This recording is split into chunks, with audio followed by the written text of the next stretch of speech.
As pessoas têm que perder o receio de entrar no museu, porque eles acham que, eu não entendo de arte, eu não posso entrar no museu. O museu é um lugar para pessoas chique, o museu é um lugar para pessoas estudadas. Isso não é uma verdade.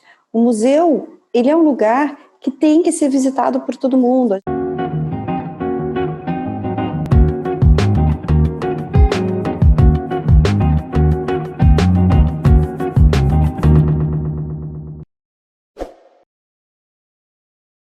Hoje em dia já melhorou muito no Brasil, né? Esse negócio de levar as escolas nos museus, e as crianças levam isso para casa e acabam criando o desejo dos pais. Mas realmente, como atingir essa população de que qualquer um pode ir ao museu, qualquer um é bem-vindo, e você não precisa conhecer ou entender. Quanto mais você visitar, mais você vai absorver conhecimento. E você não precisa ser um estudioso ou um conhecedor. O museu, ele é um espaço que tem que ser democrático, para qualquer pessoa poder visitar. A democratização do acesso, para mim, em primeira e última instância, tem a ver com a possibilidade de promoção dos direitos culturais da população. Quando a gente observa algumas pesquisas de público de museus que foram feitas a nível nacional, às vezes até mesmo regional ou institucional, nos museus brasileiros, a gente vê que tem um padrão de perfil de frequentador espontâneo dos museus que é muito específico. São basicamente pessoas jovens, de alta escolaridade e renda. Então, a gente dialoga espontaneamente com uma parcela muito específica e privilegiada da população brasileira.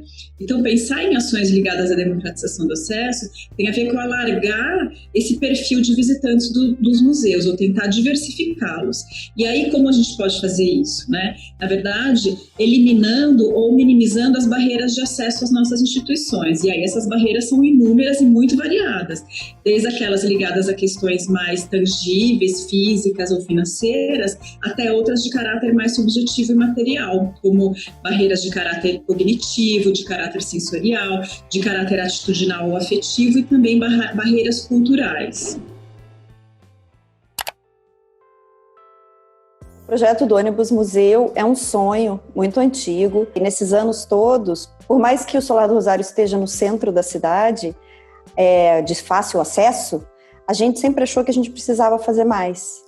Então a ideia era como levar cultura, como levar arte para fora do centro, para toda a cidade. A gente já foi nas 10 regionais de Curitiba, né? Foi em mais de 90 bairros.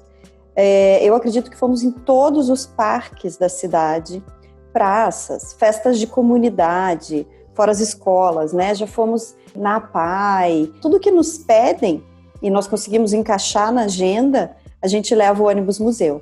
Verdadeiramente ele é um museu, ele é um ônibus, é um ligeirinho adaptado.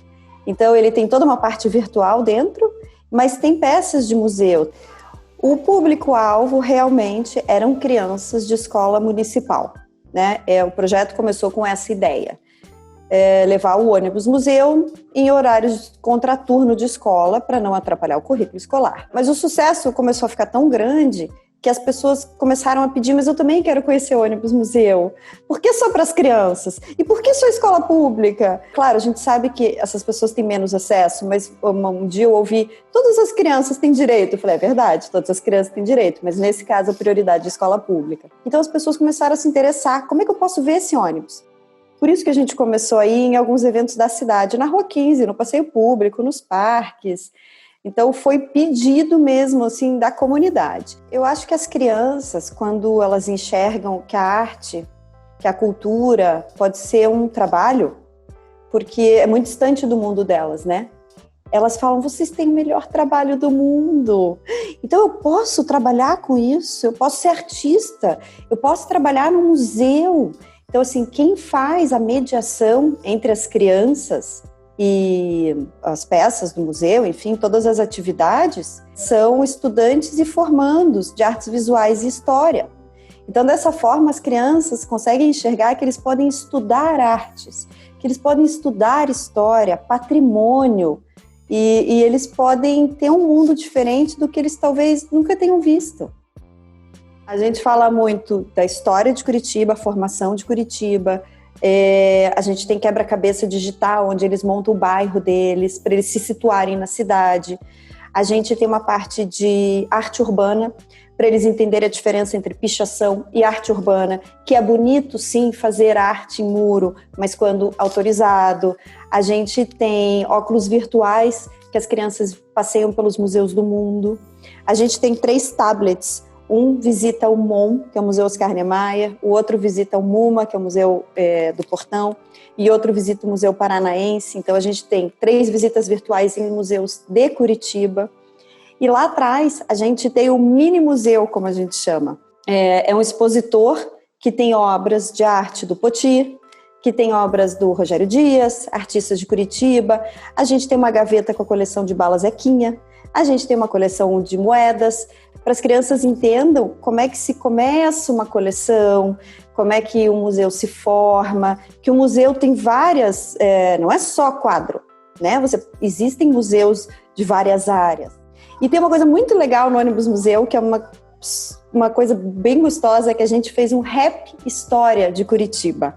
É um rap, que a gente achou que esse ritmo e as crianças iam curtir, feito todo com animação, que conta a história da formação da cidade. Antes dos meus ancestrais descerem aqui pro sul, há mais de 10 mil anos atrás, já habitavam animais de um período muito antigo e a ciência hoje tem dito.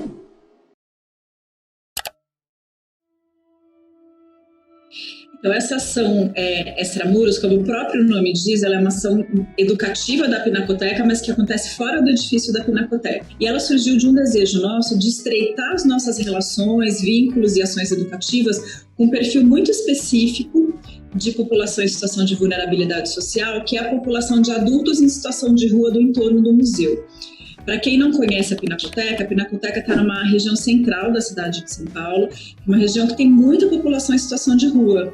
Então, para a gente era muito difícil e incômodo essa descontinuidade entre o que acontecia dentro e fora do museu. Então, é uma tentativa, o objetivo inicial é promover essas pontes, tornar o museu mais permeável a esses grupos e estreitar as relações com esses grupos que são geograficamente próximos a nós, mas socialmente distantes. No caso dessa ação, a gente tem uma parceria com 2 instituições vizinhas à Pinacoteca, que são instituições de assistência social e que trabalham com população em situação de rua do centro.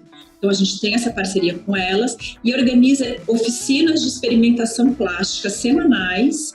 Então, tem uma equipe da Pinacoteca que vai semanalmente para essas 2 instituições e ministra essas oficinas de experimentação plástica. E a cada mês e meio, 2 meses, os grupos fazem visitas educativas às exposições do museu que se relacionem com os temas que eles estão trabalhando nas oficinas. As oficinas, elas dão ênfase às técnicas gráficas e particularmente à xilogravura, que é a gravura em madeira. Por quê? A gente queria, desde o começo, dialogar com os repertórios culturais desses grupos. E como a gente sabe que uma boa parte da população migrante de São Paulo, esteja ela em situação de rua ou não, é de pessoas que vêm de estados do Nordeste. Então, a gente pensou muito nessa relação com a literatura de cordel, com as xilogravuras que tradicionalmente ilustram os folhetos de cordel. E a gente pensou também que a xilogravura é uma linguagem artística que utiliza materiais e ferramentas muito próximas do cotidiano, por exemplo, de alguém que já tivesse trabalhado na construção civil, com marcenaria, com carpintaria. Então, é muito uma tentativa de se aproximar dos repertórios dos educandos, nesse caso. Uma coisa que é importante também dizer da estrutura do projeto é que a cada ano a gente gera alguns produtos materiais. Então, por exemplo, teve ano que a gente já fez exposições na Pinacoteca com resultados dos trabalhos, ou a gente fez exposições itinerantes pelo litoral interior de São Paulo, ou a gente faz publicações com a produção deles, ou publicações de caráter mais avaliativo. A gente já fez cartazes lambe-lambes, tecidos impressos em estilogravura, enfim, é um projeto muito longevo, ele é muito antigo, então ele tem uma série de desdobramentos. Os resultados que são mais caros para a gente, eles têm a ver com aspectos mais ligados à subjetividade dos participantes, né? Então, por exemplo, aspectos ligados ao seu autofortalecimento pessoal, à sua possibilidade de sociabilização, de expressão, de autoconhecimento, de se sentir mais confiante, de conseguir se organizar para estruturar um novo projeto de vida. Quer dizer, são muito variados os impactos que vai ter em cada uma das pessoas, né? E uma outra questão que eu acho fundamental também é que com essas produções de exposições ou publicações, de alguma maneira, o museu oferece um espaço de escuta e de legitimidade social positiva para esses grupos, que são grupos que são alvos de uma série de estigmas sociais, de uma série de invisibilidade. Então, de alguma maneira, o museu está oferecendo um espaço que é de legitimidade e visibilidade positiva para esses grupos, que eu considero fundamental também como uma função social do museu também, né? Que não é só legitimar os discursos hegemônicos ou de artistas consagrados, mas também abrir seus espaços para mostrar a produção e as identidades de outros grupos menos hegemônicos da nossa sociedade.